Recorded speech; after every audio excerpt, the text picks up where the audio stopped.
Baik, Assalamualaikum warahmatullahi wabarakatuh. Perkenalkan, nama saya Firmansyah. Saya akan menjelaskan materi mata kuliah manajemen proyek yang berjudul proyek. Definisi proyek. Proyek adalah suatu usaha sementara yang dilaksanakan untuk menghasilkan suatu produk atau jasa yang unik. Sementara berarti setiap proyek memiliki tanggal mulai dan tanggal selesai yang tertentu. Unik berarti produk atau jasa yang dihasilkan adalah berbeda dari produk atau jasa sejenisnya. Tidak ada dua proyek yang 100% sama. Dengan kata lain, setiap proyek harus memiliki awal, start, dan akhir, finish, yang jelas memiliki sekumpulan aktivitas yang berurutan di antara dua kejadian tersebut, serta memiliki suatu saran tertentu.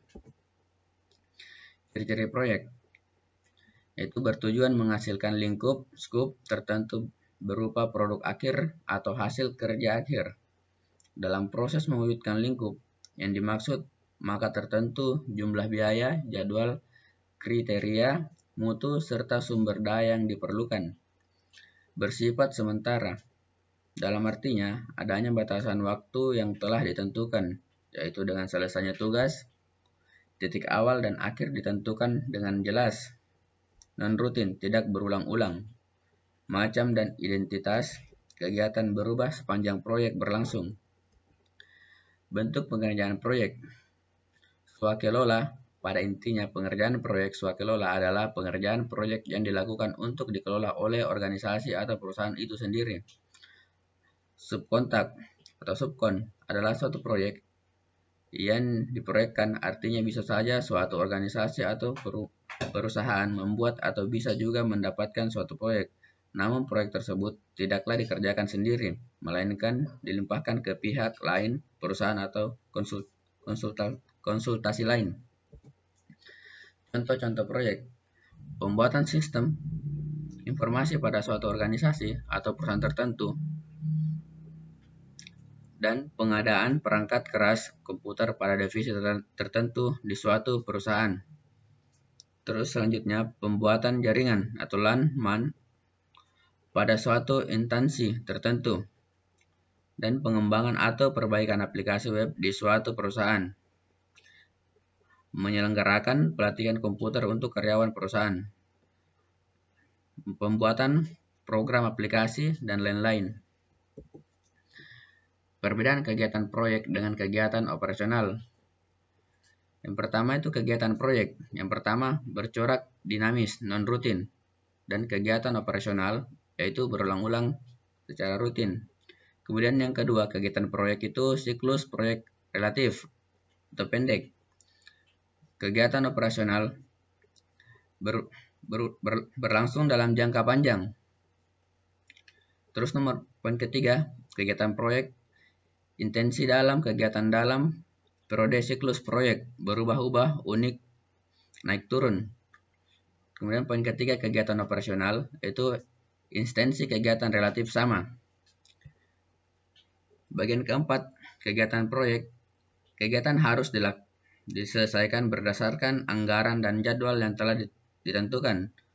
Kemudian kegiatan operasional, batasan anggaran dan jadwal tidak setajam proyek. Perbedaan kegiatan proyek dengan kegiatan operasional. Perbedaan mendasar yaitu kegiatan operasi didasarkan pada konsep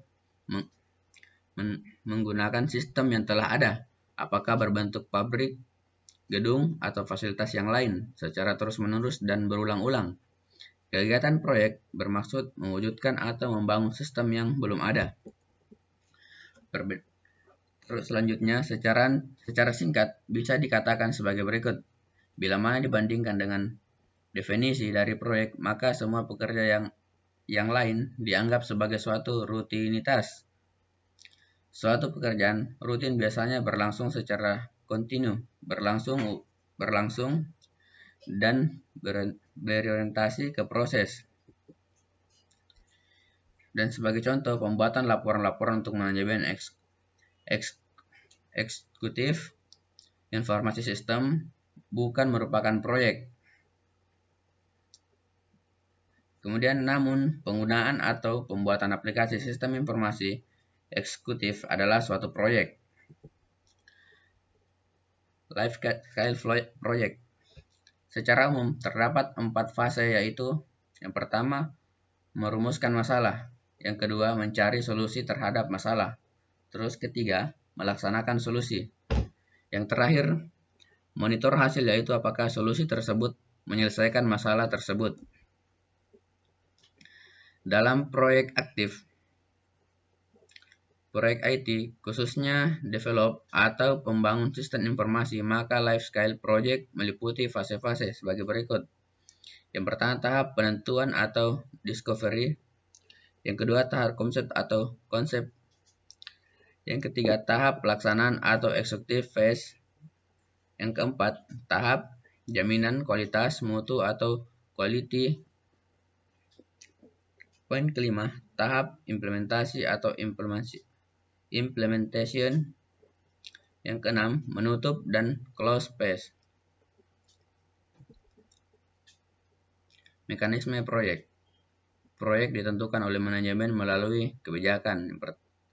Yang kedua, keputusan dari manajemen proyek bahwa suatu proyek akan dijalankan, maka selanjutnya seseorang pimpinan proyek, manajer proyek, dan pembuat tim proyek.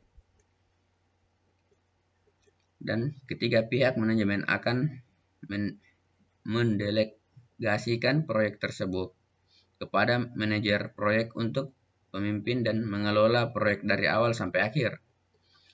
Poin keempat, dalam kegiatan sehari-hari, day to day, seorang manajer proyek akan mengkoordinir tim proyek dan tanggung jawab melaporkan setiap kegiatan proyek pada pihak manajemen.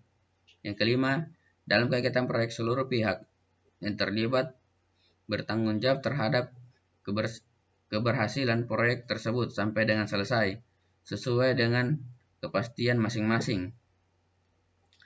Hal-hal yang menyebabkan timbulnya proyek ada 4, yaitu rencana pemerintah biasanya berbentuk sebagai kebijakan tertentu akan menimbulkan proyek. Contoh, pemerintah akan meningkatkan kompetensi baru, maka akan timbul proyek-proyek kegiatan dengan kompetensi. Misalnya pelatihan kompetensi, penerbitan buku-buku yang menunjang kegiatan kompetensi guru. Yang kedua, permintaan pasar, misal handphone, penerbitan buku IT, pembangunan apartemen. Dan ketiga, dalam perusahaan bersangkutan, misal ada kebijakan pakaian seragam untuk sehari-hari. Poin keempat, kegiatan penelitian akan dan pengembangan. Kemudian faktor-faktor kebersihan proyek. Secara garis besar ada 4 hal yang mempengaruhi keberhasilan proyek. Yang pertama itu pengelola proyek melalui suatu mekanisme file cycle project, kedua melakukan monitoring dan pengontrolan terhadap jadwal proyek, anggaran proyek, kualitas proyek, dan risiko dalam suatu proyek. Yang ketiga, mengintegrasi dan memadukan perangkat tool dengan metode manajemen proyek untuk tujuan peningkatan produk, aktivitas, kinerja, dan tim dan komunikasi.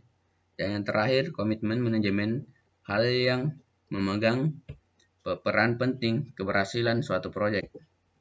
Baik, terima kasih. Wassalamualaikum warahmatullahi wabarakatuh.